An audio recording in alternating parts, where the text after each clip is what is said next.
Tapi aku tak buat. Nanti pandai-pandai lah kau buat. Nanti fikir lain. Okey macam ni. Aku nak tanya kau, kenapa kau marah? Tadi Persoalan tu patutnya kau tanya kat diri kau sendiri. asal pula aku?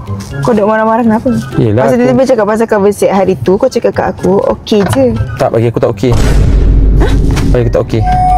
Engkau yang cakap okey ha?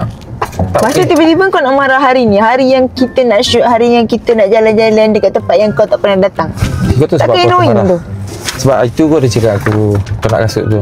Tadi aku cakap aku nak kasut aku hilang. Kasut kau hilang. Tengok dalam beg tu. Aku bagi kau. Ambil lah. Tu, dalam kasut. Tengoklah dulu. Nak asal kau gelak-gelak? Tiba. Tak betul. Kita tengoklah. Aku saja je marah hari. Nak bagi smart sikit orang panggil.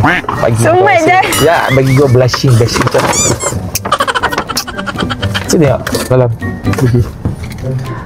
Itulah kasut yang kau nak. Kakak, kau komplot ke? Gila, dah marah-marah nak pujuk kena Tak hadiah. marah. Okey, kalau marah tu aku minta maaf, okey? Aku pula Rasa blushing. pelik. Terima kasih Man. Sama-sama. Tapi Aisyah tak suka marah-marah tadi. Tak suka apa? Tak suka kasut ni? Tak suka suka buang marah-marah. Ni suka kasut ni suka tak suka?